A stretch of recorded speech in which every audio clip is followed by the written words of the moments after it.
The Chen family home sat on a quiet street in a middle-class neighborhood in Portland, Oregon. It was a modest house with a well-maintained lawn and a maple tree that turned brilliant orange every autumn. Inside, the walls were decorated with framed photographs documenting the achievements of the Chen children.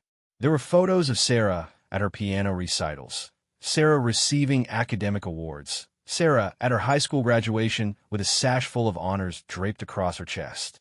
There was exactly one photo of Alex, a school picture from 5th grade that his mother had put up only because the frame was a gift from a coworker. Alex Chen grew up understanding his place in the family. It was not a lesson that was taught directly. It was a lesson that was demonstrated every single day through 1,000 small moments that accumulated into an unshakable truth. His sister Sarah was the golden child. She was the one who could do no wrong. She was the one whose achievements were celebrated, whose dreams were supported, whose future was invested in. He was simply there. The disparity became visible early. When Sarah wanted piano lessons, their parents found a way to pay for them, even when money was tight. When Alex wanted a set of basic tools to learn woodworking, his father told him to find a job and buy them himself. He was 12 years old.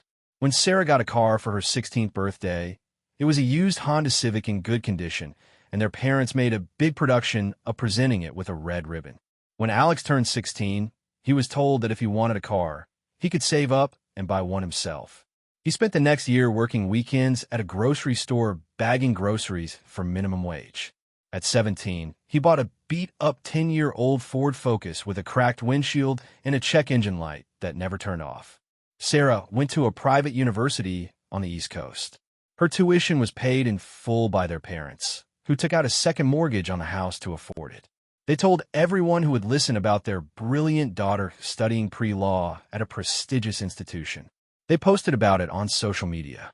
They bragged to relatives at family gatherings. Sarah was the future. Sarah was the one who would make the family proud. When Alex graduated high school 2 years later, he had a 4.0 grade point average and had been accepted to a state university with a partial academic scholarship. He brought the acceptance letter to his parents with a mix of hope and nervousness. He had been working 2 jobs throughout high school and had saved $2,000. He asked if they could help with the remaining tuition. His mother did not look up from her phone. His father sighed deeply. "We cannot afford it," his father said. "We are still paying for your sister's school. We are stretched thin as it is. You'll have to figure this out on your own." Alex stood in the kitchen, holding his acceptance letter. The refrigerator hummed. The clock on the wall ticked. He felt something inside him shift, a subtle but permanent rearrangement of his understanding of the world. "You paid for Sarah's school," he said quietly. "Every penny. You took out a second mortgage for her." "That is different," his mother said. "Sarah has real potential. She's going to be somebody. She needs that degree from good school. Your state school is fine. You can work your way through. It builds character." Alex did not argue. He had learned long ago that arguing with his parents about fairness was like arguing with the weather.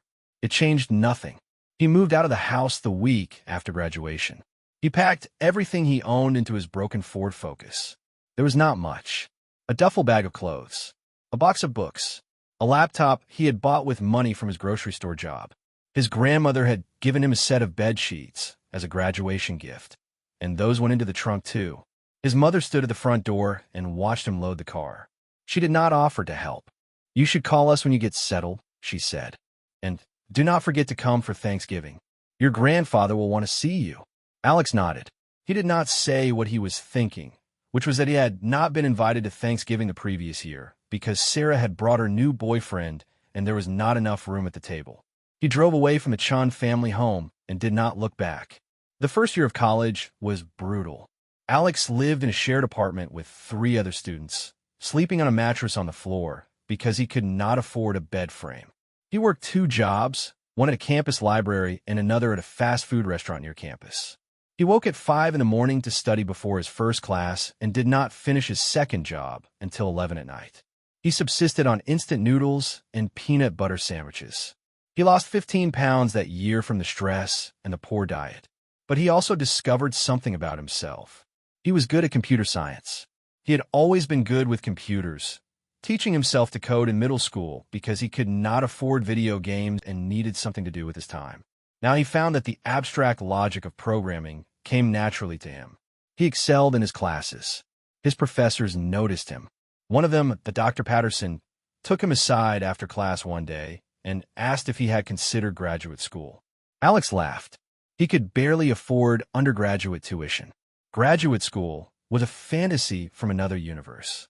But Dr. Patterson did not give up. He found research assistant positions for Alex that paid better than the fast food job. He introduced Alex to people in the local tech scene. He became something Alex had never really had before, a mentor who believed in him without reservation. In his junior year, Alex started working on a side project. It was a piece of software that used machine learning to optimize supply chain logistics for small businesses. The idea came from his fast food job, where he had watched managers struggle with inventory management, ordering too much of one thing and not enough of another, wasting money on spoilage and losing customers to stockouts.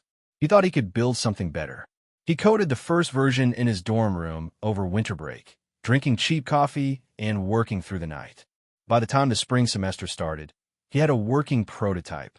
He showed it to Dr. Patterson, who was impressed enough to connect him with a local venture capital firm. The meeting did not go well. The venture capitalists were polite but unimpressed. They told Alex that his software was interesting, but that the market was too crowded and his team was too small. They suggested he come back after he had some industry experience and a more complete business plan. Alex drove back to his apartment in silence. He sat in his parked car for a long time, staring at the rain on the windshield. The wipers had stopped working the week before, and he could not afford to fix them. He thought about giving up. He thought about getting a regular job at a tech company like everyone else. He thought about the path of least resistance, the safe choice. Then he thought about his parents. He thought about his sister. He thought about being told his whole life that he was not good enough, that he did not deserve support, that he had to figure everything out on his own. And he felt a cold anger rise in his chest, not the hot anger of a tantrum, but the cold anger of determination. He would make this work, not because he wanted to prove them wrong, but because he wanted to prove himself right. He spent the next 6 months building his company. He worked out of his apartment, his laptop on a folding table, his code spread across 3 monitors he had bought used from a campus surplus sale. He took on freelance coding jobs to pay the bills and poured every spare dollar into his startup. He ate ramen and slept 4 hours a night and told himself that this was temporary, that he was building something, that the sacrifice would be worth it. It almost broke him. There were nights when he stared at his code and could not make it work, when the bugs seemed insurmountable and the deadlines impossible. There were mornings when he woke up and could not remember falling asleep, his face pressed against the keyboard, the screen still glowing with error messages. There were moments when he asked himself what he was doing, who he thought he was, a kid from a middle-class family with no connections and no money trying to build a tech company from his studio apartment. But he kept going, because the alternative was going back to the life he had escaped. The alternative was admitting that his parents were right, that he was not worth investing in, that he would never amount to anything. He graduated with honors and a degree in computer science. He attended the graduation ceremony alone. His parents did not come. He had not invited them. The only person there was Dr. Patterson, who sat in the audience and cheered when Alex's name was called. After graduation, Alex moved to San Francisco. He had saved enough money from his freelance work to afford 6 months of rent in a tiny studio apartment in a neighborhood that was not quite dangerous, but was definitely not safe. He continued building his software. He reached out to every contact he had made through Dr. Patterson. He attended every networking event he could afford to get into. He pitched his product to anyone who would listen. The breakthrough came 18 months after graduation. A mid-sized logistics company agreed to beta test his software. The results were dramatic. The company reduced its inventory costs by 23% and its stockout rate by 40%. The CEO called Alex personally to tell him that his software had saved the company over $2 million in the first quarter alone. That phone call changed everything. Within 6 months, Alex had signed contracts with 5 more companies. Within a year, he had a team of 12 employees working out of a converted warehouse. Within 2 years, he had raised a Series A round of funding at a valuation of $100 million. Within 3 years, his company, which he had named Chen, had offices in 3 cities and over 500 employees. At 28 years old, Alex Chen was a billionaire. The money changed his life in practical ways. He moved out of the studio apartment into a penthouse in downtown San Francisco. He bought a car that did not have a cracked windshield. He hired a personal assistant to manage his schedule and a financial advisor to manage his wealth. He paid off his student loans with a single wire transfer. But the money did not change who he was. He still woke up early. He still worked long hours. He still ate instant noodles occasionally, not because he had to, but because they reminded him of where he came from. He still called Dr. Patterson every few weeks to check in, to thank him, to ask for advice. The only thing the money changed was the nature of his isolation. He was now isolated not by poverty, but by success. He had wealth beyond what he had ever imagined, but he had no one to share it with. His parents had not spoken to him since he left for college. His sister had not called him in years. He had built an empire, but he had built it alone. He sometimes thought about reaching out. He thought about calling his mother and telling her about his success. He imagined the conversation in his head, the apology he might receive, the acknowledgement that they had been wrong about him. But he never made the call. The scars ran too deep. The memories of being dismissed, ignored, and undervalued were too sharp. He moved on with his life. He dated. He traveled. He built his company into a global enterprise. He became known in the tech world as a quiet genius, a founder who let his product speak for itself. He gave interviews sparingly and focused on the work. Then the call came. It was a Thursday afternoon. Alex was in a board meeting when his phone buzzed with an unknown number. He ignored it. It buzzed again, then again. He excused himself from the meeting and stepped into the hallway. "Is this Alex Chen?" The voice on the other end said. It was his aunt, his mother's sister. He had not spoken to her in years. "Yes," he said. "What is wrong?" "It is your grandfather," she said. "He passed away this morning." It was peaceful. He went in his sleep. "The funeral is on Saturday. Your parents expect you to be there." Alex stood in the hallway of his corporate headquarters, surrounded by glass and steel and the quiet hum of success, and felt a weight settle on his chest. His grandfather had been the only member of his family who had treated him with kindness. He had slipped Alex money when his parents were not looking. He had called him on his birthday. He had come to his high school graduation, even though no one else in the family bothered. "I will be there," Alex said. He hung up and stood in the hallway for a long moment. The board meeting could wait. He walked back to his office and closed the door. The funeral was held at a small church in Portland, the same church where Alex had been baptized as an infant, though he had not been inside it since he was a child. He arrived in a black sedan driven by his assistant. He wore a dark suit that cost more than his first car. He stood outside the church for a moment, looking at the familiar building, the old oak tree in the parking lot, the cracked pavement where he had learned to ride a bike. Inside, the church was filled with relatives he had not seen in years. His grandmother sat in the front row, dressed in black, her face a mask of quiet grief. His parents sat beside her. His mother looked older than he remembered, her hair streaked with gray, deep lines around her eyes. His father sat stiff and uncomfortable in his funeral suit. And there was Sarah. His sister was thinner than he remembered, almost gaunt. She was dressed in designer black, her hair perfectly styled, her makeup professionally applied. She sat beside their parents with an expression of practiced sorrow. She looked like someone who was acting the role of the grieving granddaughter rather than actually grieving. When Alex walked in, the room went quiet. Heads turned. Whispers started. He felt the weight of their gazes, the curiosity, the judgment. The family had heard rumors about his success. Tech news articles had mentioned his name, but most of them had not seen him in years. They did not know what to make of him. He walked to the front of the church and knelt beside his grandmother. She took his hand and squeezed it. Her eyes were wet. "He was so proud of you," she whispered. "He followed your company in the news. He clipped out every article about you and kept them in a folder. He showed them to everyone who visited." Alex felt his throat tighten. He squeezed her hand back. "I know," he said softly. "He was the only one who believed in me. I believed in you too, his grandmother said. I just did not know how to show it. I should have done more. You did enough, Alex said. You did more than anyone else in this family. He took his seat in the second row, several seats away from his parents. His mother glanced at him, but did not speak. His father stared straight ahead at the casket. Sarah did not acknowledge his existence at all. The service was solemn and traditional. There were hymns that Alex vaguely remembered from childhood. There were readings from the Bible. There was a eulogy delivered by the family pastor, who spoke about his grandfather's kindness, his faith, his devotion to his family. Alex listened and felt a deep sadness that had nothing to do with the service itself. The pastor was describing a man that the family did not deserve. After the service, the family gathered at his grandmother's house for the reception. It was a small house, cluttered with decades of memories, photographs, and knickknacks and furniture that had been in the family for generations.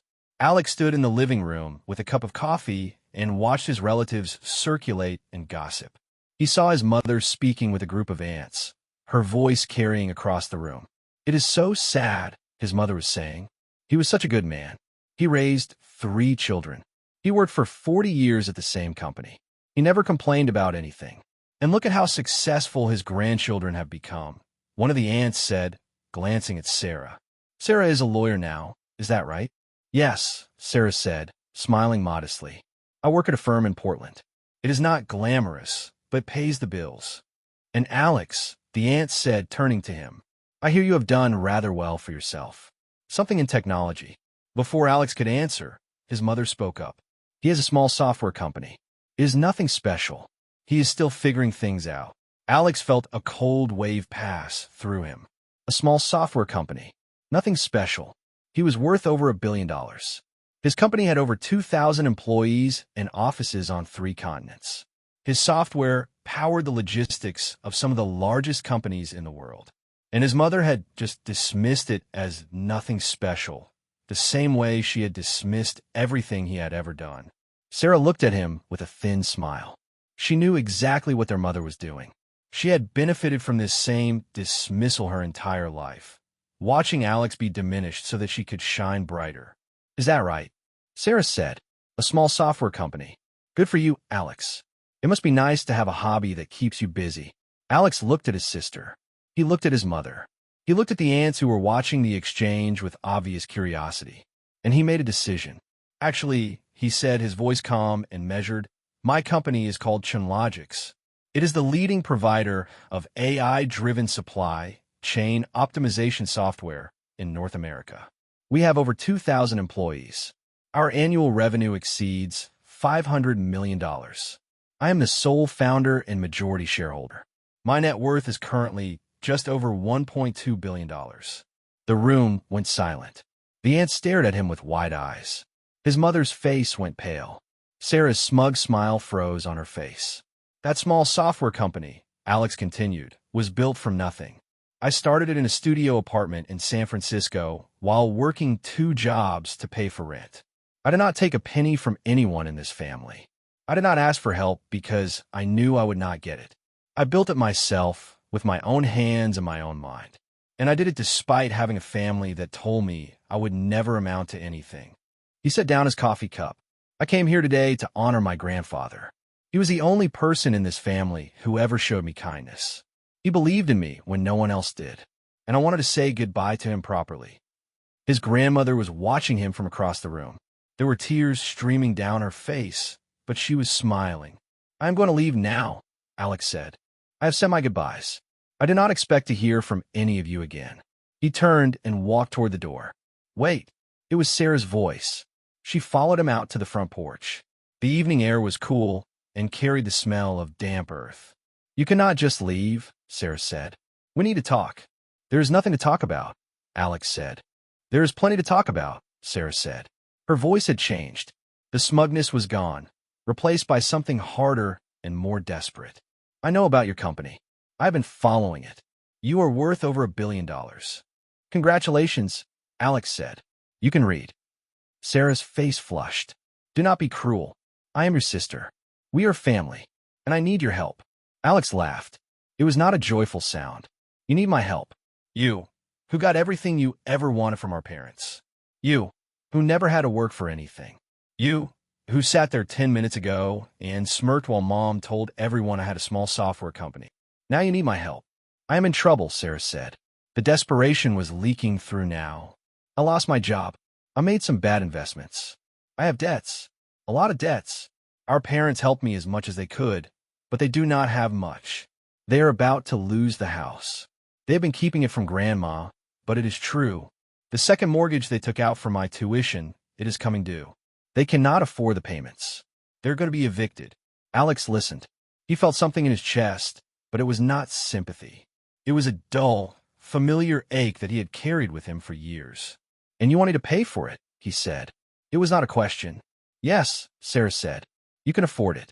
It is nothing to you. A few $1,000,000. You would not even notice it. And it would save our family. It would save Mom and Dad. Please, Alex. I am begging you. Begging, Alex repeated. That is interesting. I begged our parents for help with college. I begged them for a fraction of what they gave you. I begged them to treat me like I mattered. They refused.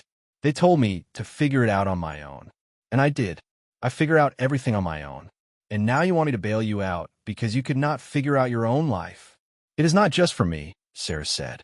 It is for Mom and Dad. They are your parents, too. The same parents who told me I was not worth investing in, Alex said.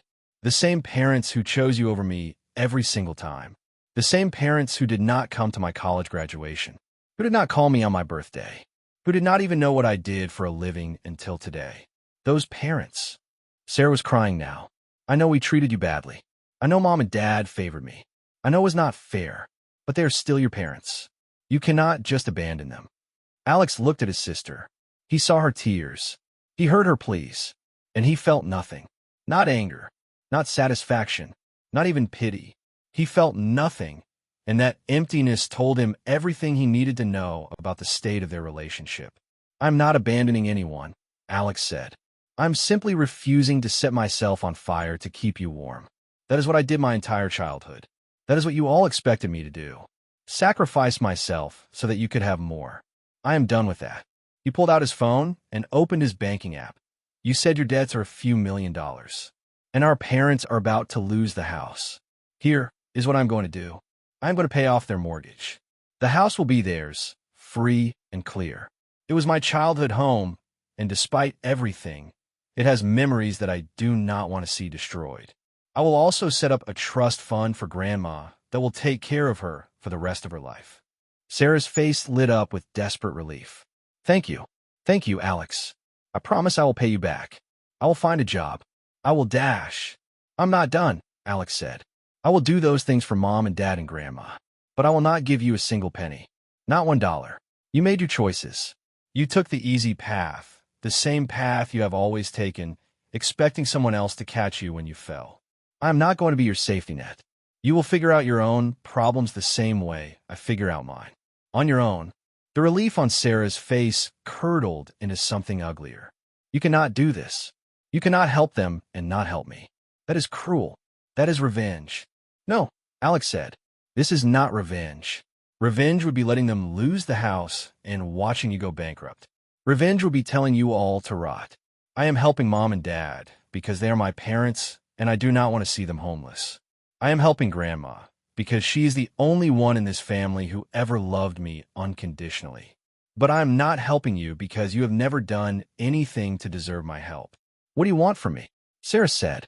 Do you want me to apologize? I will apologize. I am sorry. I am sorry for everything. I am sorry for being the favorite. I am sorry for getting everything you did not. I am sorry for not standing up for you when I should have. Is that enough? No, Alex said. It is not enough.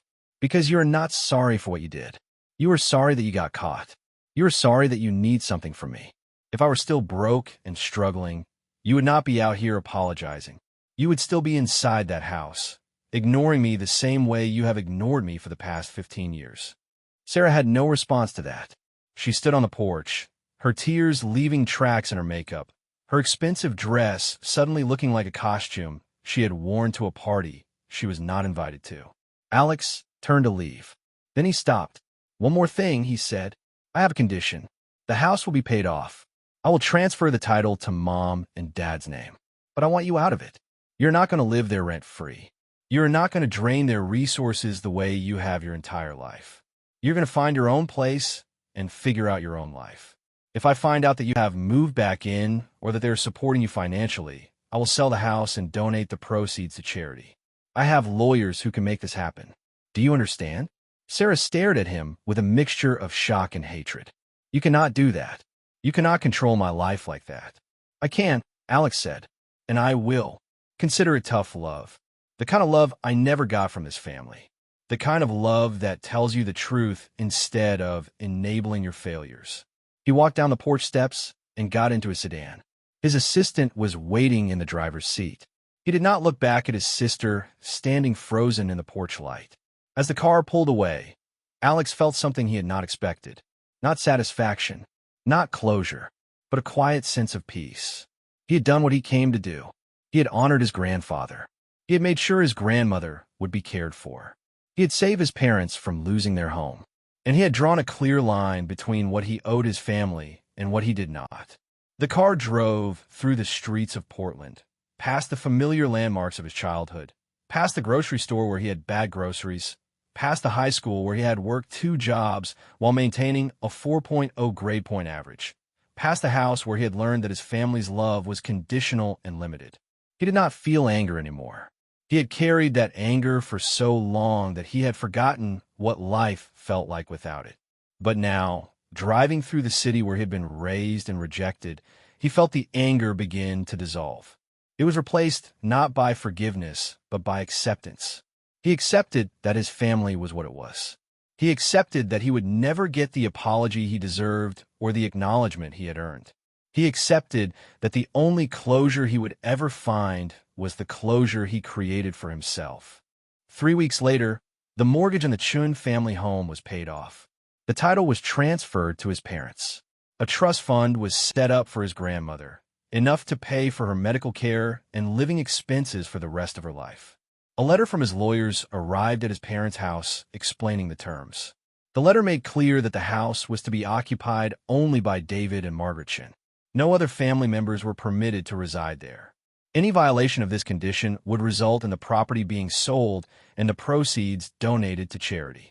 His mother called him 3 days after the letter arrived. "Alex," she said. Her voice was hesitant. "I do not know what to say. The letter from your lawyers. The house. We do not understand. Why would you do this after everything?" "Because you are my parents," Alex said. "And despite everything, I do not want to see you homeless. But I want you to understand something. I'm not doing this because I forgive you. I'm not doing this because I want a relationship with you. I'm doing this because I made a promise to myself that I would not become the kind of person who lets people suffer, even people who have hurt me." "We did not mean to hurt you," his mother said. "We did not realize. We were just so focused on Sarah. She needed us. She always needed so much. And you were always so independent. You never asked for anything. We thought you did not need us." Alex closed his eyes. He had heard versions of this explanation before from other people in similar situations. It was always the same. The child who suffered in silence was assumed to be fine. The child who demanded attention was given everything. The quiet ones were forgotten. The loud ones were saved. "I needed you," Alex said. "I needed you to see me. I needed you to believe in me. I needed you to show up. But you did not. And I learned to live without you. I built a life without you. And now I am at peace with that. I hope you are at peace with it too." His mother was silent for a long time. When she spoke again, her voice was thick with tears. "Can we try again?" she asked. "Can we start over?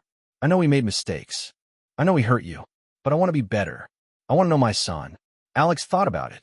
He thought about all the years of neglect and dismissal. He thought about the second mortgage for Sarah's tuition and the refusal to help him with a fraction of that amount. He thought about the graduation ceremony no one attended, the birthdays no one remembered, the success no one acknowledged. "Maybe," he said, "but it will not be easy. It will take time. And it starts with you accepting that I am not going to pretend the past did not happen. I'm not going to show up for family dinners and pretend everything is fine. If you want a relationship with me, it has to be on honest terms. You have to acknowledge what you did. You have to mean it when you say you are sorry. And you have to prove it with your actions, not just your words." "I understand," his mother said. "I will try. I promise I will try." I hope you do, Alex said, but I'm not going to hold my breath. He hung up and looked out the window of his penthouse apartment. The San Francisco skyline stretched before him, a city of lights and possibilities. He had come so far from the boy who had packed his belongings into a broken Ford Focus and driven away from the only home he had ever known. He thought about his grandfather, the only person who had ever made him feel like he mattered. He thought about the folder of newspaper clippings, the articles about his company that his grandfather had collected and treasured. He thought about the quiet pride in his grandmother's eyes when she had told him about it. He realized that he had not built his empire for himself alone. He had built it because somewhere deep inside, he had been trying to prove his grandfather right. He had been trying to become the person that his grandfather believed he could be, and he had succeeded. He thought about calling his grandmother to check on her. He decided he would call her tomorrow. Tonight, he would sit with his thoughts and let the past settle. He would make peace with the boy he had been and the man he had become. He would accept that some wounds never fully heal, but that they can stop hurting if you learn to carry them properly. The next morning, he woke up early as always. He made himself a cup of coffee and sat by the window watching the sun rise over the city. His phone buzzed with a text message from an unknown number. It was Sarah. "I am sorry," the message said, "for everything. I'm getting help. I'm seeing a therapist. I'm trying to figure out my life. I did not expect you to forgive me. I just wanted you to know." Alex read the message twice. He did not respond immediately. He let the words sit in his mind, testing their weight. After a few minutes, he typed a single sentence. "I hope you find what you are looking for." He sent the message and set down his phone. It was not forgiveness. It was not reconciliation. It was an acknowledgement, a recognition that his sister was trying to change, even if he did not yet believe in that change. It was enough for now. 6 months passed. Alex continued to build his company. He expanded into international markets. He hired more people. He acquired smaller competitors. His wealth grew, though he had stopped keeping close track of it. Money had never been the goal. The goal had always been to prove that he could do it, that he was worth something, that the boy they had dismissed had become a man they could not ignore. He received occasional updates about his family through a private investigator he had hired. It was not stalking. It was peace of mind. He wanted to make sure his grandmother was well cared for. He wanted to make sure his parents were not being taken advantage of. He wanted to make sure Sarah was actually following through on her promises. The reports were positive. His grandmother was in good health, living comfortably on the trust fund. His parents had stopped enabling Sarah's lifestyle, a change that had come with difficulty but had ultimately improved their financial situation. Sarah had found a job, a modest position at a small law firm, and was paying off her debts slowly but steadily. She was attending therapy regularly. Alex did not reach out.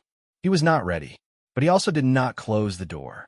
He left it open a crack, just enough for light to come through. His grandfather had always said that family was complicated. He had said that love and pain were often intertwined, that the people who hurt you the most were sometimes the people who loved you the most, even if they did not know how to show it. Alex had never fully understood that until now. He realized that his parents had not been malicious. They had been flawed, human, fallible. They had made mistakes, terrible mistakes, that had shaped the course of his life. But they had also, in their own limited way, done what they thought was best. They had been wrong, deeply wrong, but not evil. Understanding that did not erase the pain. It did not fill the empty chairs at his graduation or the unreturned phone calls or the years of silence. But it made the pain bearable. It made it possible to carry. Alex Chen had started his life as an afterthought in his own family. He had been dismissed, overlooked, and undervalued. He had been told implicitly and explicitly that he was not worth the investment. He had been forced to build his future with his own hands while watching his sister receive everything he was denied. But he had built something extraordinary, not because of his family, in spite of them. He had taken their neglect and turned it into fuel. He had taken their rejection and used it as motivation. He had taken every obstacle they had placed in his path and climbed over it, not to prove them wrong, but to prove himself right. He was Alex Chen, founder and CEO of Chen Logics. He was a billionaire, a philanthropist, a self-made man. He was the grandson of a man who had believed in him when no one else did. He was the son of parents who had failed him but were trying to make amends. He was the brother of a sister who had taken everything from him and was now learning what it meant to stand on her own. He was all of these things, and he was at peace. The sun rose higher over San Francisco, painting the sky in shades of gold and orange. Alex finished his coffee and stood up. He had a company to run. He had people who depended on him. He had a legacy to build. He walked into his closet and picked out his clothes for the day. An expensive suit, custom-tailored, worth more than his first year's rent in that cramped San Francisco studio. He put it on one piece at a time, the same way he had built his life, step by step, until everything fit perfectly. Before he left for the office, he paused at the window one more time. He looked out at the city below, at the millions of lives being lived in the buildings and streets and neighborhoods. He wondered how many of them were like him. How many had been dismissed and overlooked and told they would never amount to anything? How many were out there right now, working 2 jobs and sleeping on a mattress on the floor and dreaming of something more? He hoped they made it. He hoped they found their own success. He hoped they proved everyone wrong. Because if Alex Chen had learned anything, it was that the people who counted you out were almost always wrong. The people who dismissed you were almost always mistaken. The people who told you that you would never amount to anything were almost always projecting their own limitations onto you. The only person who got to decide what you were worth was you. He grabbed his briefcase and walked out the door. His assistant was waiting with the day's schedule. A board meeting at 9. A product launch presentation at 11. A lunch meeting with a potential partner. Another day of building, of creating, of proving that the boy from the broken Ford Focus had become a man who could change the world. It was a good life. It was the life he had built for himself, and he would not trade it for anything. Please like and subscribe to our channel.